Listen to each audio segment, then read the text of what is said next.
अटल जी के साथ मंत्रिमंडल परिषद के सदस्य और ज्येष्ठ राजनेता और पूर्व राज्यसभा सदस्य श्री शरद यादव जी को अनुरोध करता हूं कि वे आए और अपने विचार रखें। और यहां पर मैं उल्लेख करना चाहूंगा कि हमारे मध्य में दिल्ली प्रांत के माननीय संघचालक श्री कुलभूषण आहूजा जी तथा विश्व हिंदू परिषद के अंतर्राष्ट्रीय कार्याध्यक्ष श्री आलोक कुमार जी भी सम्मानपूर्वक उपस्थित है। और हमारे पास केशव सृष्टि मुंबई और रामभाऊ म्हाळगी प्रबोधिनी मुंबई के शोक संदेश भी प्राप्त है।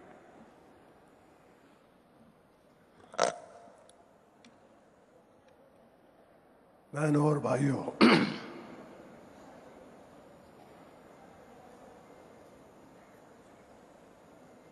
हम पहला चुनाव जब लड़ रहे थे, जयप्रकाश जी का जो आंदोलन है वो चारों तरफ फैला हुआ था और जयप्रकाश जी की कृपा से जबलपुर से हमको चुनाव लड़ने का अवसर मिला था।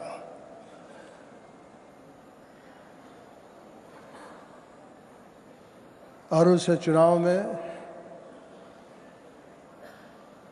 अटल जी पधारे थे।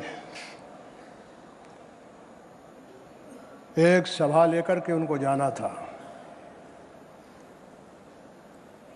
बाबूराव परांजपे जो पूर्व सांसद हैं, उनके घर ठहरे हुए थे। कुशाभाऊ ठाकरे जी और रघु ठाकुर, ये दो लोग चुनाव के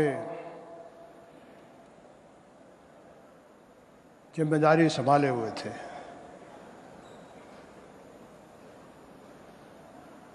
अटल जी जब एक बड़ा मैदान है उसमें सभा कर रहे थे तो बहुत अपार भीड़ थी। और हम जेल से आए थे तो पहली बार मंच पे ही उनको हमने देखा। 43 बरस हो गए।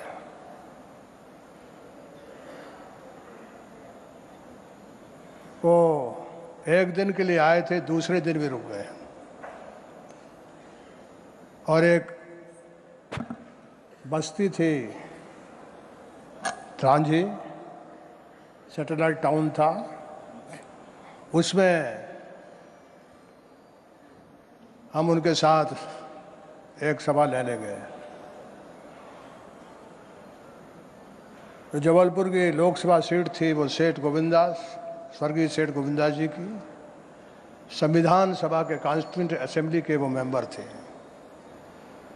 भारतीय भाषाओं में हिंदी जो है उसके बड़े पैरोकार थे, लेखक थे, स्वतंत्रता संग्राम सेनानी थे। वहाँ किसी की भी जमात नहीं बचती थी। अटल जी ने रास्ते में हमसे पूछा, बोलो क्या हाल है? हमने कहा ठीक है। बोले जीतोगे? हमने कहा हाँ हम जीतेंगे। अरे क्या कह रहे हैं? हमने कहा हम 1 लाख वोट से जीतेंगे। अरे उनका अंदाज अलग था बयान करने। बोले कि जीत जाओ तो हमारे घर आके पहली बार खाना खाना, यानी भोजन और पकवान उनके यहाँ जब भी जाइए तो नया मिलता था। लंबा अरसा है, वक्त की कमी है। आज इतना लंबा जवाहरलाल जी से लेकर कोई प्रधानमंत्री नहीं जिसके आजू बाजू सामने से वो, और बहुत बड़ा दौर तो हमने भी देखा है। मैं इतना ही कह सकता हूं कि उनका जीवन जो है वो कबीर ने जो कहा है उसी जैसा चलता फिरता था। महात्मा कबीर ने, बहुत बड़ा आदमी है, कहा था कि झीनी झीनी बीनी चदरिया, कहा कि झीनी झीनी बीनी चदरिया दास कबीर जतन से उड़ी, जस की तस रख दीनी चदरिया। बेदाग, खाने का, पीने का, उठने का, बैठने का कोई चिंता नहीं थी। ऐसे मोहब्बत से भरे हुए इंसान को, इंसानियत से भरे हुए इंसान को, अटल जी को मैं हृदय से श्रद्धांजलि अर्पित करता हूँ। बहुत बहुत शुक्रिया, बहुत बहुत धन्यवाद।